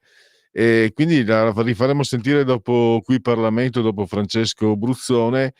La signora Lisetta mi perdonerà se non la ascolterò volentieri tra meno di un mese, perché il Bayern Monaco affronterà la mia beneamata Inter in andata e ritorno dei quarti di finale, e lì non l'ascolterò volentieri. La canteranno, la faranno sentire a Monaco, quindi all'andata, non mi ricordo il giorno preciso, credo l'11-12 di aprile circa. Lì non l'ascolterò molto volentieri, tanto meno in tedesco, ma l'ascolterò molto volentieri dopo Francesco Bruzzone. Andiamo con Qui Parlamento. Qui Parlamento.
Qui Parlamento.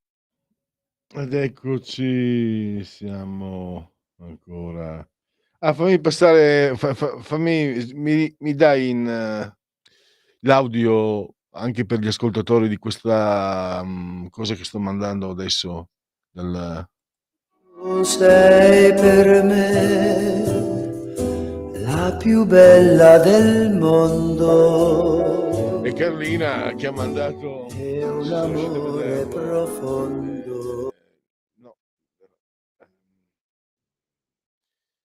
Ha mandato il video di Roberto Benigni, la più bella del mondo. Grazie a Carlina e adesso andiamo con Montagne Verdi.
Di nuovo, siamo sempre noi, siamo Radio Libertà in simultanea quando sono scoccate addirittura le 14:28 e dopo la Costituzione più bella del mondo andiamo con Segui la Lega.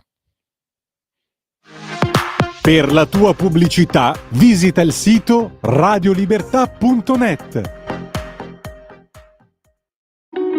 Segui la Lega è una trasmissione realizzata in convenzione con La Lega per Salvini Premier.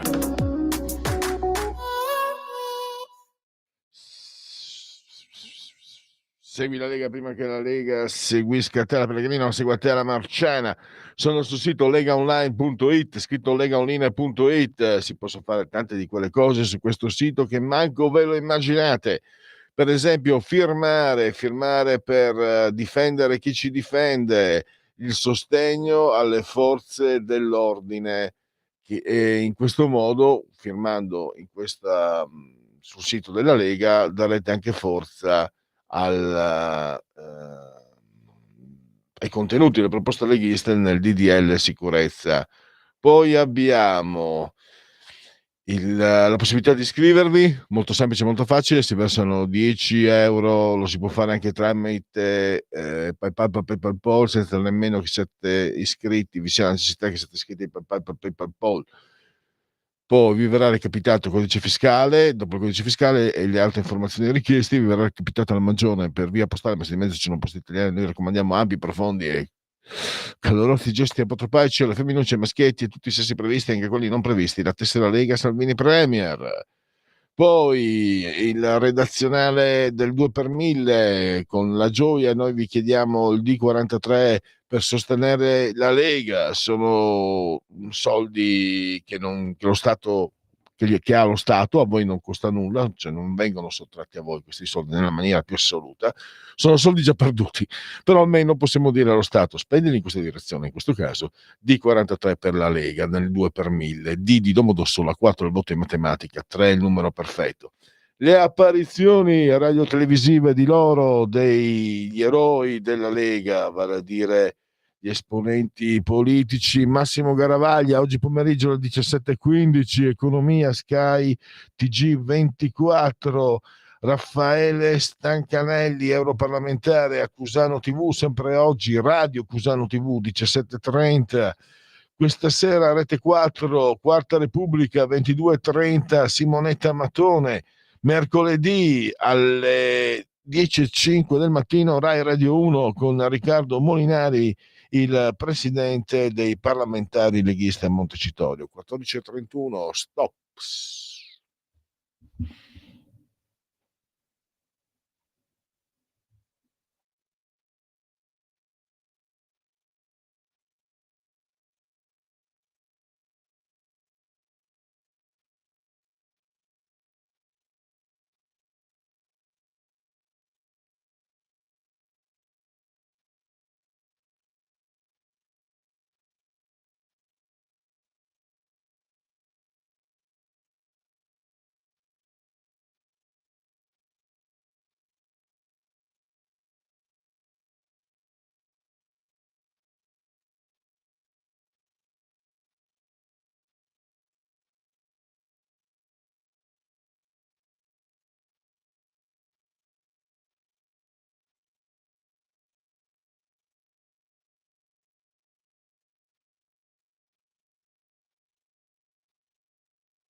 Lo amiamo perché ci offre sempre le cose più buone e naturali. Linea Alberto Acerbis! Buongiorno Sammy, buongiorno cari amici di Radio Libertà. Oggi voglio parlarvi del nostro sciroppo alla bava di lumaca Bronco Free. A che cosa serve Bronco Free? Serve per tutti i processi alterati delle vie respiratorie. Avete presente quando abbiamo quel senso di pesantezza sullo stomaco, quando sentiamo che abbiamo la tosse secca, oppure quando abbiamo quella fastidiosissima tosse grassa che non ci fa dormire la notte e il nostro medico ci prescrive un mucolitico? Ecco, Bronco Free è un mucolitico perché contiene appunto la bava di lumaca, gli enzimi litici che aiutano proprio a fluidificare il catarro, favorirne l'espettorazione e riuscire veramente a uscire molto più facilmente da tutte le problematiche respiratorie che noi abbiamo, soprattutto in questa stagione. Mi rivolgo anche a chi è fumatore e quindi deve convivere tutto l'anno con la tosse. Bronco Free è la soluzione ai vostri problemi. Io oggi voglio farvi un'offerta straordinaria. Bronco Free potete provarne anche solo un flacone, 24 euro. In questo caso ci sono le spese di trasporto, ma la grande offerta oggi per voi è questa: 3 flaconi di Bronco Free a 59 euro. E se dite ascolto Radio Libertà, voi non pagate la spesa di trasporto. E se aggiungete dicendo ho sentito la pubblicità che ha fatto Miriam stamattina in radio, avete anche un omaggio da parte mia. È davvero Bronco Free la soluzione a tutte le problematiche respiratorie? Pensiamo anche ai nostri bambini, i nostri nipotini, li accompagniamo a scuola e il giorno dopo tornano, sono già pieni di tosse, pieni di raffreddore. Ecco, in tutte queste situazioni Bronco Free. All'interno trovate un bugiardino per capire bene come si utilizza. Vi ricordo che è senza glutine e senza lattosio. Come fare per prenotarlo? 030 68 40 408, ripeto 030 68 40 408. Vi aspetto, ciao a tutti. Stai ascoltando Radio Libertà, la tua voce libera, senza filtri né censure, la tua radio.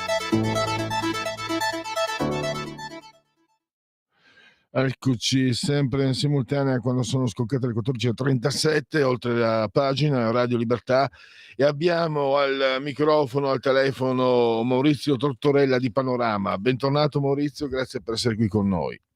Ciao Pierluigi, e come sempre grazie a te e grazie a voi per l'ospitalità. Allora, The New Axis, spero che la pronuncia sia corretta, of Evil, il nuovo asse del male, e questo in realtà è il vero bersaglio di Donald Trump, quello che lui vuole spezzare dopo che nel febbraio del 2002, 20 giorni prima dell'entrata in Ucraina, Xi Jinping e Putin ai giochi invernali, i giochi olimpici invernali, stipularono un patto, e quindi facendo quello che Kissinger aveva fatto sempre di tutto per evitare. Dicevo, e poi ti do la parola Maurizio, perché io avevo notato, tu sai, tra i nostri ascoltatori ci sono tanti che amano Putin, però ho notato, e Trump, ho notato un pochino, insomma, cioè quel tono così aggressivo, maleducato, inurbano, quasi incivile, usato da Trump, in 2 contro 1 poi, per non parlare dei giornalisti, quello che va a rimproverare anche a Zelensky come si veste. Francamente non è stato uno spettacolo di civiltà e di educazione, ma tu hai spiegato nel tuo servizio, che trovate su Panorama fino a mercoledì, sia in edicola e anche online, ha spiegato che il vero obiettivo di Trump era presentarsi come assolutamente affidabile a Putin per scongiurare appunto l'asse del male. Partiamo da qui, allora, a te la parola. L'hai detta perfettamente e l'hai detta giusta. Il vero obiettivo degli americani nella nuova amministrazione repubblicana è quello di schierarsi contro quello che considerano, Trump l'ha detto tantissime volte, ma anche i tecnici del Pentagono a lui vicini lo dicono ormai da tempo, come il vero nemico degli Stati Uniti, cioè la Cina. La Russia è sempre stata molto spaventata dalla Cina, lo era ai tempi dell'Unione Sovietica e ha continuato ad esserlo. Sotto le amministrazioni democratiche, in particolare sotto l'amministrazione di Joe Biden, invece è successo il disastro, il patatrac, quello dicevi bene tu prima, cioè la Russia e la Cina si sono alleate. Non era mai successo nella storia dei due paesi, perché anche quando ai tempo degli zar l'impero cinese era comunque un vicino molto scomodo, e adesso invece dal 4 febbraio del 2022, quindi esattamente 20 giorni prima dell'attacco russo in Ucraina, i due paesi sono legati da un trattato al quale i giornali italiani sicuramente, ma anche in genere, hanno dedicato poca attenzione. Io invece devo dire, una volta tanto faccio atto di scarsa umiltà, l'avevo raccontato già all'epoca, perché avevo capito che mi era parso che fosse una cosa importantissima e gravissima. In questo patto, di cui noi conosciamo soltanto una parte, perché in gran parte coperto dal segreto, noi ne abbiamo 13-14 pagine, ovviamente in varie lingue, che raccontano i grandi principi. In questo patto i due paesi stabiliscono di essere legati tra loro a 360 gradi. Dal punto di vista economico, militare, energetico, culturale, e da allora effettivamente cosa è successo? Intanto è successo che Putin ha potuto attaccare l'Ucraina e si presume, come è evidente, che quel giorno, cioè 20 giorni prima, almeno abbia avvisato Xi Jinping di quello che stava per fare. Questo tra l'altro gli ha consentito all'epoca di spostare molti uomini dal confine con la Russia in Siberia verso l'Ucraina, quindi ha fatto forti spostamenti militari, e da allora gli scambi commerciali, militari, di tecnologia tra i due paesi, energetici tra i due paesi, cioè tra Russia e Cina, sono aumentati in maniera esponenziale. L'interscambio tra Mosca e Pechino è aumentato dai 147 miliardi di dollari del 2021 a 244 miliardi nel 2024, quindi quasi raddoppiato. L'export è triplicato, l'export di gas russo verso la Cina è triplicato, erano 10 miliardi di metri cubi nel 2021 e l'anno scorso sono stati 31 miliardi che potrebbero diventare 38-40 quest'anno se entrerà in funzione un nuovo gasdotto, il Power of Siberia, numero 2. Ma le cose più impressionanti, quello che fa più paura agli Stati Uniti, è che la Russia ha cominciato a fornire tecnologia militare alla Cina e quindi i due paesi si stanno veramente abbracciando dal punto di vista tecnologico strategico. E questo cosa fa? Produce dei risultati a cascata che in Europa fatichiamo evidentemente a capire. L'America, che da tempo viene definita il gendarme del mondo, non può in questo momento, già adesso secondo gli studi, alcuni centri di studi strategici americani, fare fronte a eventuali emergenze belliche che dovessero presentarsi su più quadranti contemporaneamente.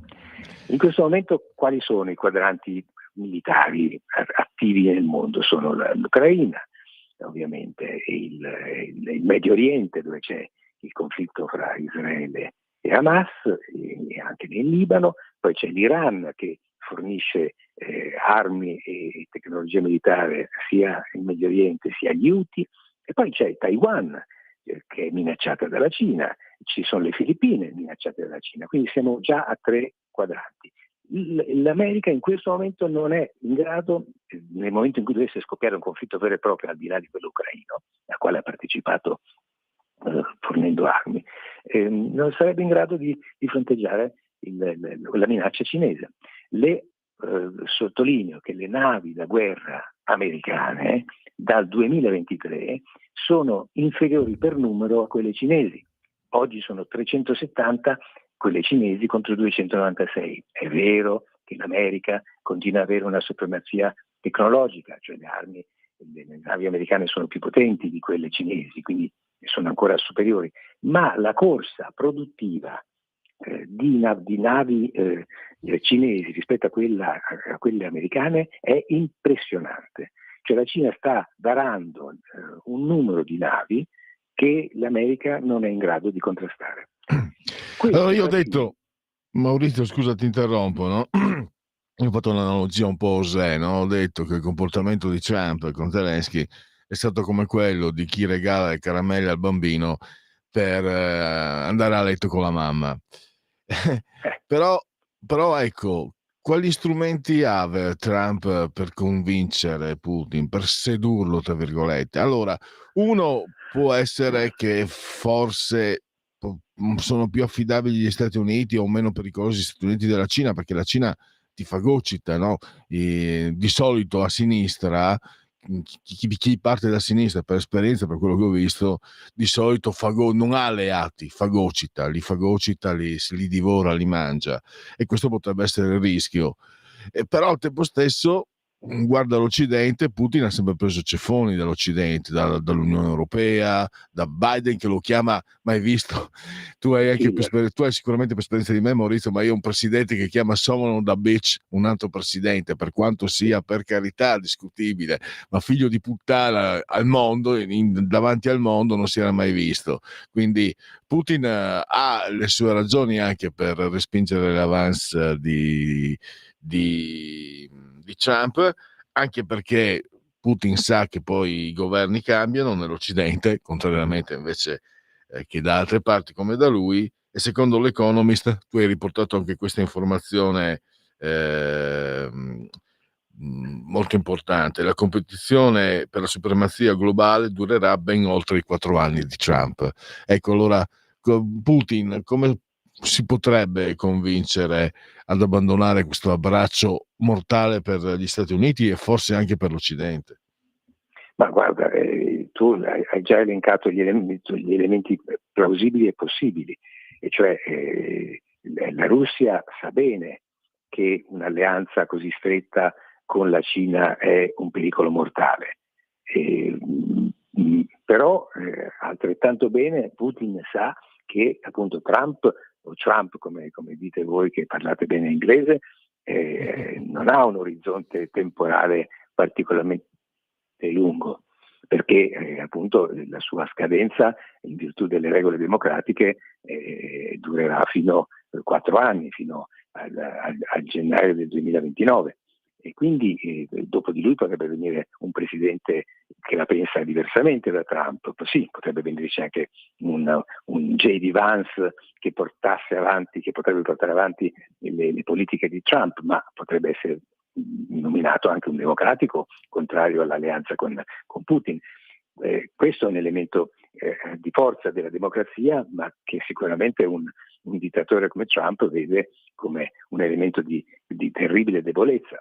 Poi sai, è evidente che appunto da questa parte le cose che Trump, l'America può dare alla Russia per convincerla a uscire dall'accordo con la Cina sono sicuramente vantaggi nella fine della guerra con l'Ucraina, accordi magari di carattere economico, un incremento dell'interscambio, aiuti economici, vale a sapere le trattative in corso in Arabia Saudita che vengono portate avanti a tu per tu, in modo bilaterale, senza terzi incomodi, probabilmente anche per questo, perché le due delegazioni, quella americana e quella russa, stanno cercando di valutare possibili intese, il bisticcio lessicale a separare Mosca da Pechino. Certo, è ovvio che Pechino farà di tutto per evitare questo fatto. È di oggi la notizia che è stata smentita la possibilità che truppe cinesi intervengano in Ucraina come forza di pace. Sai, anche questo può essere giocato da Xi Jinping, perché ovviamente il suo potenziale militare è impressionante. Una cosa però Xi Jinping deve valutare, che in questo momento, sto parlando ovviamente in termini apocalittici, però di questo poi bisogna tenere sempre in considerazione anche l'arsenale nucleare. I missili, cioè le testate nucleari della Cina sono circa 700, tra 500 e 700. La Cina intende raddoppiarle da qui al 2035. Il numero è molto inferiore rispetto alle testate nucleari americane, ma quelle russe sommate a quelle cinesi sono in numero superiore a quelle americane. Quindi l'alleanza è fondamentale sia per la Russia sia per la Cina. E quindi non credo, temo non sarà molto facile per Trump riuscire a schiodare l'abbraccio tra Xi Jinping e Vladimir Putin. Tra l'altro, uno che la diceva lunga, lo diceva già nel Settecento, quando la Cina si sveglierà il mondo tremerà, era nato in Corsica, poi ha avuto successo in Francia. Maurizio, un'ultima domanda, perché la faccio sempre ormai spesso. Sentir parlare di guerra così come niente fosse, anche Ursula von der Leyen, eccetera. Abbiamo parlato delle armi nucleari, l'effetto deterrente che a questo punto non capisco se ci sia o non ci sia questo effetto deterrente, visti i numeri, che appunto tra l'altro l'alleanza Russia-Cina rende, diciamo, pareggia un po' le carte e le posizioni, però questo non so quanto ci possa tranquillizzare. Io potrei far fede sul fatto che non conviene a nessuno un conflitto nucleare. Se la Cina vuole comandare, meglio per lei che le cose si vadano avanti in questo modo, ha più potere di mercato e ha più potere d'acquisto. Però il fatto che se ne parli mi lascia davvero interdetto, stupito, no? Non pensavo, dopo tanti anni, dopo 40 anni, dopo The Day After, eccetera, sentir parlare di nuovo di pericolo di guerra, la parola guerra, anche se abbiamo avuto conflitto nei Balcani, eccetera. Sto parlando comunque di guerra con la G 3 volte maiuscola. Io sono perfettamente d'accordo con te, ovviamente, sono cose che sconvolgono, inquietano, spaventano giustamente e fanno male al cuore. Il punto è che di guerra la Cina parla,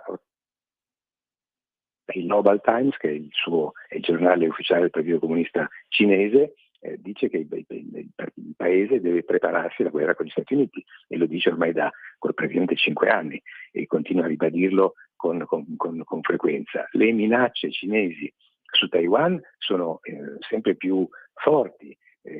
Ultimamente sono comparse delle fotografie di enormi, giganteschi navi ponte. Suggerisco a tutti di andare a vedere online, le trovate. Sono dei nuovi mezzi da sbarco giganteschi, sono delle specie di gru dotate sono delle navi in realtà, dotate di un lunghissimo ponte a prua che permette di far sbarcare a terra velocissimamente non soltanto truppe a piedi, appiedate, ma anche carri armati, cingolati, mezzi di trasporto di ogni genere.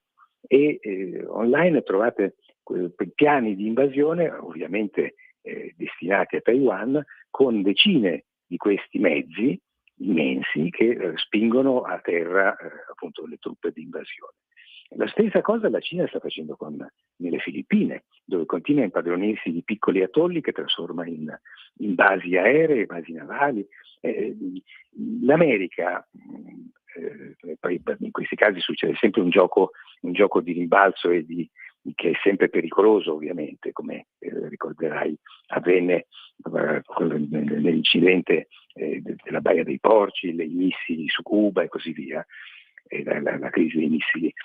L'America di fronte a queste manovre ha paura, evidentemente, perché se dovesse perdere Taiwan perderebbe le forniture dei microchip che consentono alle sue industrie di andare avanti, alle automobili di funzionare, insomma, a tutta l'industria di muoversi. E quindi è evidente che cerca in tutti i modi di recuperare terreno e di evitare quel risultato. Poi le grandi strategie ovviamente vengono viste da lontano e se ne perde gran parte della visibilità, però questo dal piccolo osservatorio di cui dispongo io ovviamente fa molta paura e fa molto pensare. comunque dà una spiegazione logica quantomeno del comportamento di Donald Trump, anche di alcune mosse che non sono sembrate così logiche, ecco. Allora direi che possiamo concludere questa intervista a Maurizio Tortorella, ricordando sempre il suo articolo su Panorama uscito mercoledì scorso. Lo troverete in edicola fino a mercoledì, lo troverete anche online naturalmente. Maurizio, grazie di tutto e a risentirci presto. Grazie a te Pierluigi e grazie ai tuoi ascoltatori. Buona giornata. Benissimo, allora andiamo a concludere, vediamo se ci sono... no, non ci sono aggiornamenti. San Siro Sala, c'è un partito del no contro il mio lavoro, denaro pubblico per sostenere i lavori dello stadio e soltanto illazioni. Luigi Corbani, le aree del Meazza svendute a 400 euro al metro quadro, ecco perché abbiamo presentato l'esposto. Occupato il liceo Leonardo, una commissione di docenti, genitori limita la libertà del collettivo degli studenti, la giungla in tangenziale, pirati della strada, monopattini e rider, c'è pure chi fa jogging. Questo è il Corriere della Sera, diciamo però. Ecco qua, il Corriere, il sito del Corriere. Come andare in pensione con il 100% dello stipendio? Cosa deve fare chi ha 30, 40, 50 anni? Tutte le strategie e le simulazioni. E allora vi lascio questa indicazione. Saluto e ringrazio Andrea, meravigliosamente sotto di comando di regia tecnica. Vi lascio con i Talking Heads e poi con il proseguio delle trasmissioni in onda su Radio Libertà. Grazie a tutti. Miau.